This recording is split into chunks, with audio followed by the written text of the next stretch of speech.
A paz do Senhor a todos, é um prazer estar de volta com este tão importante trabalho de divulgação da nossa revista da Escola Dominical. Estamos com um tema muito rico nesse trimestre, que fala dos relacionamentos em família, superando desafios e problemas com exemplos da Palavra de Deus.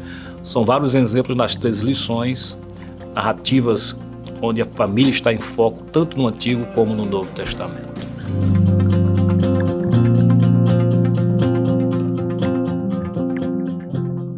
Bem, estamos estudando hoje a lição 5 do nosso trimestre, cujo tema é Motim em Família. E nós traremos uma narrativa acerca de uma das famílias bíblicas, né? E personagens que tem dentro da história judaica, dentro do povo hebreu, tem um destaque, né? Podemos colocar entre os heróis da fé. A leitura bíblica está em número 11, de 1 a 7, também o capítulo 12, de 1 a 8. E nós vamos encontrar esta família, que é a família de Moisés.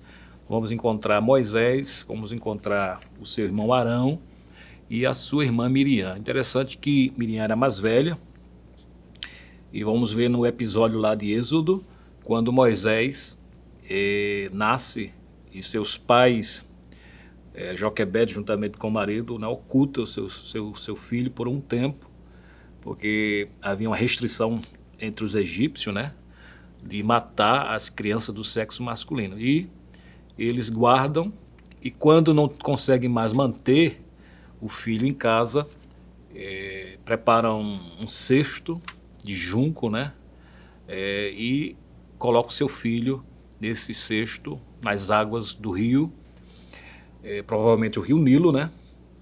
E Miriam aparece na cena, eu creio como adolescente, observando, né, para onde vai o cesto com o seu irmãozinho, ainda pequeno.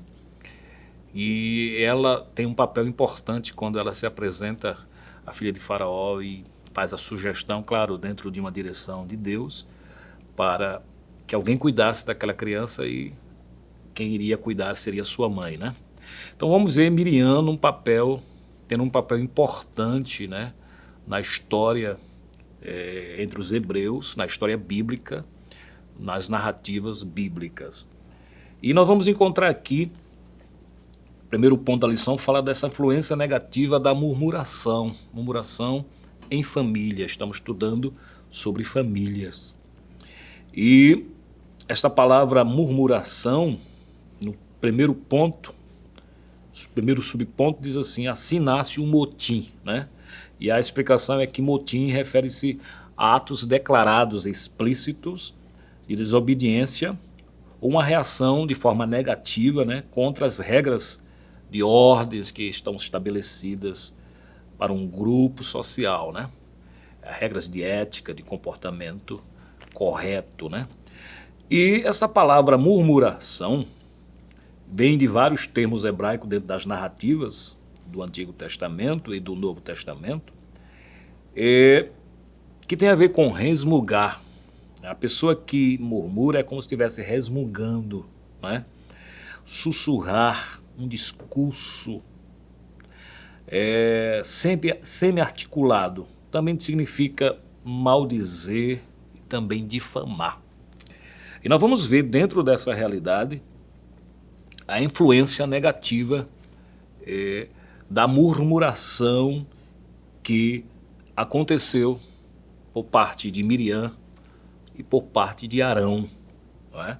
Nós vamos ver Miriam em momentos muito interessantes na jornada do povo de Israel, né?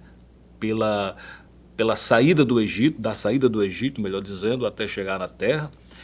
Vamos ver ela como profetisa, uma mulher que tinha uma influência muito forte, né? Nós vamos ver Arão também como sumo sacerdote, primeiro sumo sacerdote, né, da ordem araônica.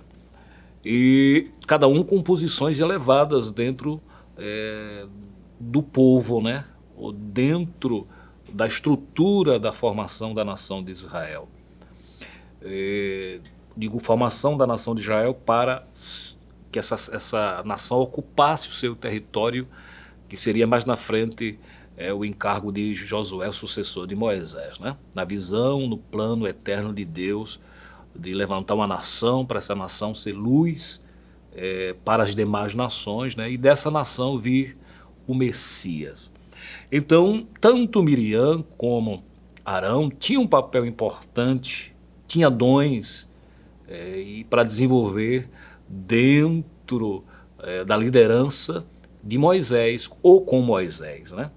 Mas nós vamos ver daqui a pouco essa influência negativa que veio através do comportamento destes dois irmãos em relação ao seu irmão Moisés, que era o líder maior da nação. Aqui nós encontramos na nossa lição, logo no início, número 11, algumas queixas, né, que também se traduz por murmuração. E essas queixas tinham a ver com a questão do povo sair do Egito e lá ter a alimentação, a sustentação, através da comida, né, do que lhe era dado, e agora das hortaliças, né, dos pratos servidos no Egito, e agora eles estão no deserto e começa a murmurar, né?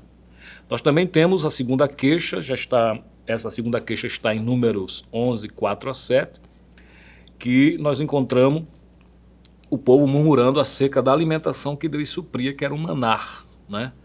E ali aconteceu algo que Deus vem a trazer, através dessas murmurações, consequências negativas para o povo, né? Na primeira murmuração nós encontramos o povo passando por um processo de juízo de Deus, né? Porque a murmuração leva ao juízo de Deus, não é? Porque quando se murmura, não confia em Deus. Quando se murmura, não coloca a sua esperança em Deus. Quando se murmura, se reclama, né? Ao invés de clamar, reclama. E esta forma de reclamar, nela está imbuído sentimentos negativos, de falta de fé, de entendimento de que é Deus que supre, que é Deus que cuida. Deus tirou o povo do Egito, não foi para matar o povo no deserto, mas eles estavam entendendo dessa forma, né? Estavam com saudade do Egito. Quando se for olhar as narrativas do que eles passaram no Egito, eles lá eram escravos, sofriam, padeciam, e agora estavam sendo guiados, nuvem durante o dia para que o sol não queimasse, né? Nuvem de fogo ou cortina de fogo à noite para que houvesse aquecimento e iluminação. Então Deus estava cuidando, e agora Deus mandava o maná e eles, literalmente, murmuravam com saudade das alimentações lá do Egito.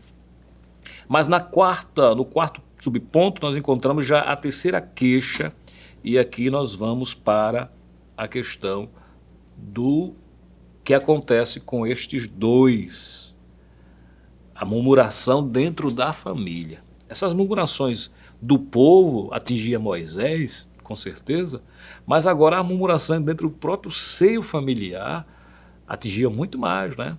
Então, quando há murmuração no seio da família, as consequências são drásticas, né? O líder espiritual, quando ele sofre a murmuração de outros que não sejam da família, o impacto, com certeza, vem.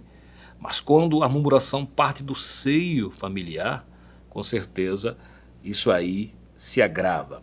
E nós vamos encontrar, em número 12, de 1 a 3, que essa murmuração, a princípio parecia que a causa seria a mulher de Moisés, né? Diz assim: falaram Miriam e Arão contra Moisés por causa da mulher cuxita, que tomara por quanto tinha tomado a mulher cuxita. E disseram: porventura falou o Senhor somente por Moisés? Não falou também por nós? E o Senhor o ouviu. E era o varão Moisés muito manso do que todos os homens que havia sobre a terra. Então, a princípio usaram uma desculpa sobre a mulher cuxita, né? Que aqui tem a ver com a esposa de Moisés, descendente de Cã, um dos 3 filhos de Noé, né? E o que acontece? A princípio estava reclamando acerca desta mulher, mas no versículo posterior eles mudam a cena e começa agora a atacar a posição de Moisés e em relação a eles. Então nós vamos ver no desdobrar dessa lição alguns pontos mais interessantes, porque dá a entender que Miriam, no que ela fala nesse texto citado, que ela queria ter o protagonismo ao invés de Moisés. Não reconhecia a chamada que ela tinha como profetisa. Levou Arão também a pensar, mostra que Arão ele era um líder que não tinha muita sustentação, não era muito sólido. Isso foi comprovado quando Moisés sobe ao monte, né?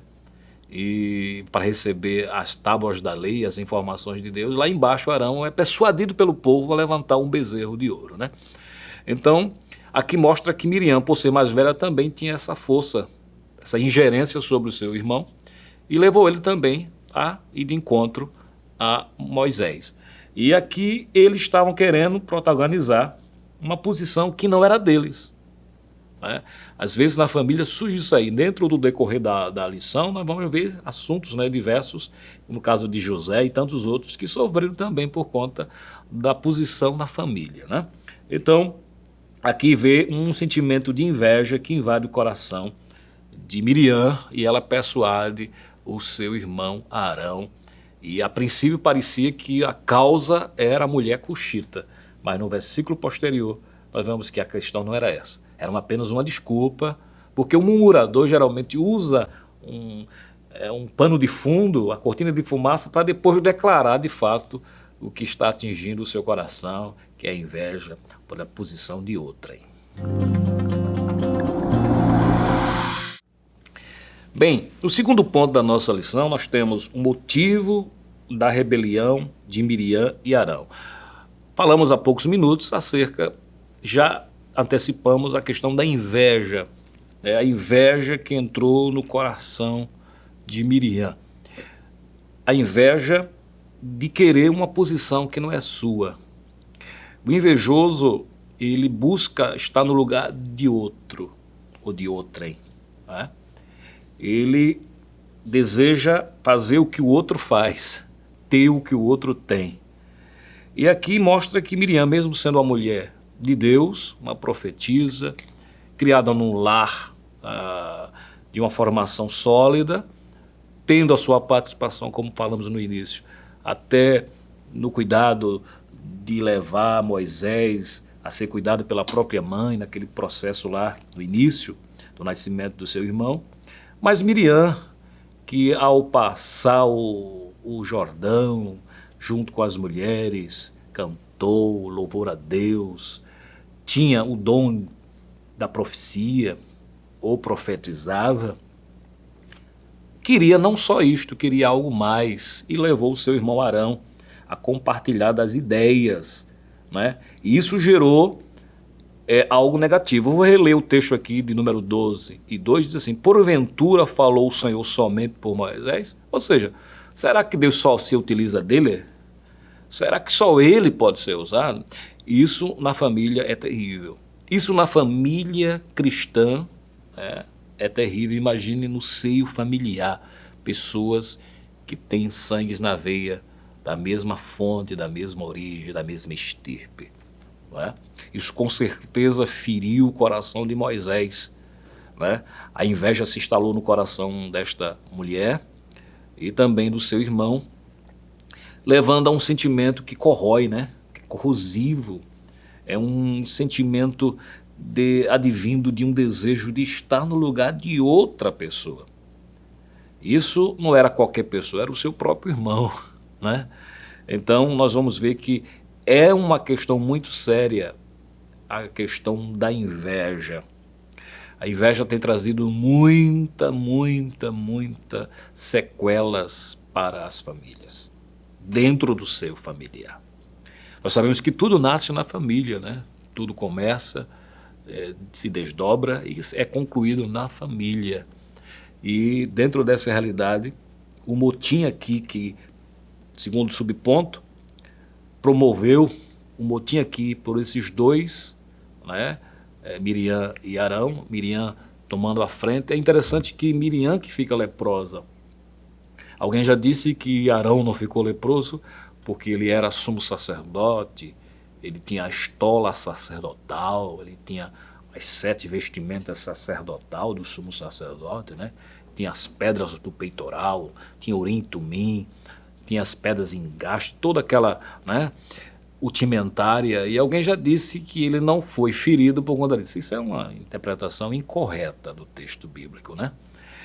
O que mostra aqui é que quem promoveu toda essa questão do motim foi Miriam. Então ela foi atingida, e você vê que na sequência Arão intercede, né, para que ela seja curada. Então, ela, conselheira, mais velha do que Moisés, profetiza, não poderia ter esse tipo de atitude, né? Nós temos em Êxodo, capítulo 15, 20 e 21, falando acerca dessas qualificações de Miriam. Mas, infelizmente, ela se voltou e levou o seu irmão também a se voltar contra o outro irmão, e Deus deveria tratá-los, porque Deus trata pecados. Deus não encobre pecado, Deus não alivia pecado, Deus não alisa, uma linguagem mais clara, né, pecado. Deus trata. Deus é extremamente santo, né? E não é porque você seja que eu ou você sejamos líderes, temos uma posição diante do povo que Deus nos dá por graça e misericórdia, que nós vamos estar imune a esse tipo, se errarmos, a esse tipo de consequências do tratamento de Deus, né? Então, ela influenciou seu irmão, né? A inveja, ela é baseada no temor que alguém tem pelo sucesso de outro, pela ocupação de outra pessoa, ou pelas funções que outra pessoa exerce, né? Então ela tem um temor de perder algo, mas perder algo que não é dela. Porque se você tem uma posição e uma chamada, você não vai, em detrimento de outra pessoa, perder alguma coisa. Você tem a sua vocação e o outro tem a vocação dele, né? Cada um a sua vocação. Então, a inveja é sempre uma emoção que envolve o egoísmo, né? Envolve a pessoa particularmente. A inveja, ela traz consequências drásticas. E o motim aqui que levou a família de Moisés sofrer, Moisés, quando eu digo Moisés, sua irmã e seu irmão sofrer esse momento crítico, a inveja que levou a isso trouxe as consequências, né? Porque Miriam, ela ficou leprosa. E ficando leprosa, ela passa por um processo de separação, né? Porque a lepra levava as pessoas a ficarem separadas da comunidade, porque era uma doença na época terrível, né? Ainda é uma doença terrível, mas por conta que não havia o avanço da medicina, de tratamento, né? Era visto como uma maldição da parte de Deus, a lepra. Nós vamos ver vários casos de lepra na Bíblia, né? Pessoas também que por conta de insurgir-se contra a autoridade de Deus, como foi o caso de Uzias, ficou leproso, né? Então, o próprio ajudante de Eliseu, né? Geazi, Eliseu vai e purifica Naamã da lepra, mas por conta da atitude de Geazi, da ganância de Geazi, a lepra que era de Naamã passou para ele, né? E há outros momentos na Bíblia que nós encontramos essa questão da lepra em si. Ela vem como uma consequência, ela vem como algo da parte de Deus para um juízo, né? A lepra aí torna-se um elemento de julgamento de Deus na vida daqueles que contraria o plano de Deus, que vai de encontro à palavra de Deus, aos ditames da palavra de Deus, às orientações de Deus para o comportamento da vida daqueles que o seguem, né? Então, dentro dessa realidade, nós temos ainda o exemplo de invejas, tantos outros exemplos, né, que podemos fazer uma correlação, mas aqui o centro da nossa lição é acerca desta família, Moisés, Arão e seu irmão, sua irmã Miriam.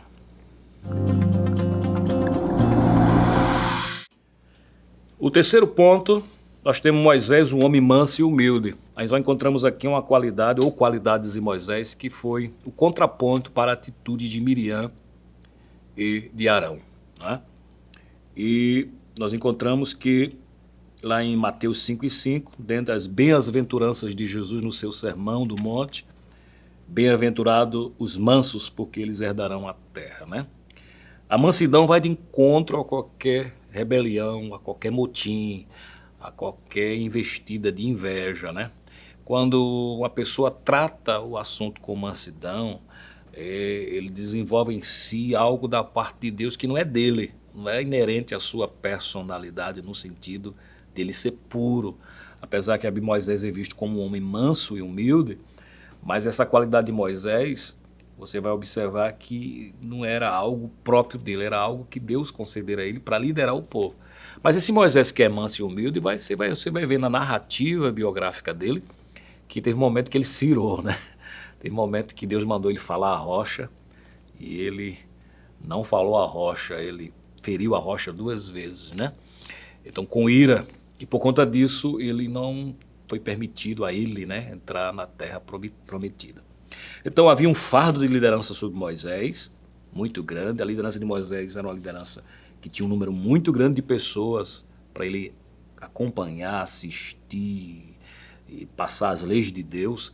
Tanto é que nós vemos no momento da vida de Moisés que Jetro, seu sogro, traz para ele uma mentoria, né?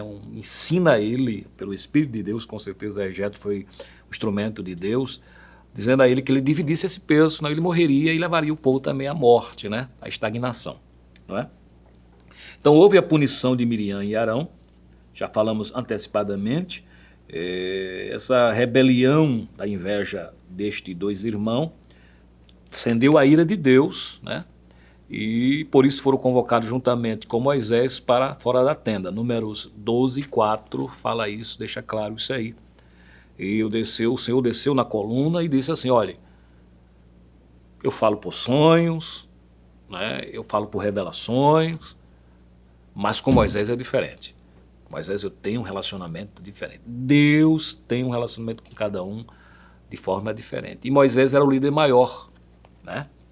A Bíblia diz em Salmos que Deus, há um dos Salmos que fala que Deus mostra os seus prodígios, os seus feitos aos filhos dos homens, mas os seus segredos ele mostra ao seu líder, a Moisés. Então, com Moisés Deus tinha uma intimidade maior. E Miriam não entendeu isto, e isso levou à consequência dela ser leprosa, e esta lepra foi curada através da intercessão de Moisés. Em Gálatas 5:22-24, nós temos o fruto do Espírito, né? Eu gostaria de ler esse texto, que está em Gálatas 5, do 19 até o 21, nós temos as obras da carne, da natureza pecaminosa que todos nós carregamos, herdada de Adão. Mas quando vivemos em espírito, ou pelo Espírito, somos conduzidos por ele, aí o Espírito, ele age em nós através do fruto. E 22 diz assim: mas o fruto do Espírito é amor, alegria, paz, né? Então, quando você tem paz, você não briga, mesmo sendo afrontado, né? Mesmo alguém vindo contra você com murmuração, mas você tem paz. Longanimidade, que é a capacidade de suportar a ofensa. Você é ofendido, mas você se segura, né? Nós temos a benignidade, bondade, fidelidade. Versículo 23, mansidão, domínio próprio, né? A temperança, o domínio próprio, controle. Moisés teve todas essas qualidades do fruto do Espírito, é evidente quando ele viu aquela situação e ele foi interceder a Deus para que a sua irmã fosse curada. Eu vou fechar com vocês, dentro dessa visão da família, nós encontramos na Bíblia, em toda a Bíblia, 412 vezes a palavra família. Nós temos 148 vezes a palavra família no singular e 264 vezes a palavra famílias, né, no plural. Tem a ver com clã, tribo, povo, semente, descendência, linhagem, ascendência, parentela, prole, né? Nesses textos. E é interessante que no Pentateuco, que nós temos os 5 primeiros livros, nós temos ali o início da família, os mandamentos, as leis, as instruções para a família. Nos livros históricos, que vai de Josué a Esté, que são 12 livros, nós temos tragédias e bênçãos para a família. As tragédias, a Bíblia é um livro que ela não esconde as falhas dos homens, né? Então não é um livro do homem, é um livro de Deus, porque se fosse do homem ele esconderia as suas falhas, mas Deus mostra as falhas, né? Nós temos também nos livros poéticos, que vai de Jó a Cantares, são 5 livros, a valorização e conselhos para a família. Nos livros proféticos, que são 17, profetas maiores e menores, que vai de Isaías a Malaquias, nós vemos Deus protegendo a família. Nos evangelhos, nos 4, nós temos Jesus amando a família. Jesus começa seu ministério numa festa de casamento, não é isso? E Jesus conclui o seu ministério, lá em João 19, 25 a 27, dentre as 7 frases que ele diz na cruz, uma delas ele entrega a sua mãe para ser cuidado por João, o seu apóstolo. Então, capítulo 2 de João, nós temos Jesus numa festa de casamento. Começou a operar os seus milagres numa festa de casamento. E no capítulo 19, na cruz, finalizando o seu ministério, concluindo a obra de salvação, ele também estava preocupado com a família. No livro de Atos, nós temos em cada família uma igreja. Nas cartas paulinas, que são 13, que vai de Romanos a Filemão, nós temos famílias ministradas e igrejas fortalecidas. E nas cartas gerais, que são 8, mais o Apocalipse, concluindo os 9 últimos livros da Bíblia, nós temos instruções e recomendações finais à família. Que Deus abençoe tua família, você que é professor, ou você que não é professor, mas gosta da escola dominical, acompanha o programa, que Deus te abençoe juntamente com as tuas famílias. E que não haja murmuração no seio familiar, porque murmuração é falta de fé. Quem tem fé não murmura. Que Deus abençoe a todos. Que o conhecimento é capaz de mudar a vida de quem lê, a gente já sabe. E que livro você pode comprar em qualquer livraria. Mas nós transformamos 100% do nosso lucro em mudança de vidas, através da ação social, evangelismo e missões. Ao adquirir qualquer um de nossos produtos, seja presencial ou à distância, você está investindo em alguém. Na próxima vez que você for comprar livros ou artigos evangélicos, não vá em qualquer lugar. Vá na Livraria Arca Missionária. Uma nova história começa quando você compra aqui. Agora você pode fazer a sua contribuição através do Pix, uma operação rápida, segura e sem custos. Abra o aplicativo do seu banco, clique na opção Pix e em seguida vá na opção Transferência. Depois é só digitar nossa chave Pix, que pode ser o nosso CNPJ 11 120 490 0001 86. Nosso e-mail contribua@eadalp.org.br ou nosso celular 81-98883-2755. Verifique se a contribuição é para a Igreja Evangélica Assembleia de Deus em Abreu Lima, Pernambuco. Confirme a transferência e depois siga o procedimento do seu banco. Anote nossas chaves Pix para não esquecer. CNPJ 11 120 490 0001 86. E-mail contribua@iadalp.org.br. Celular 81-98883-2755. Você está contribuindo para o crescimento da obra de Deus.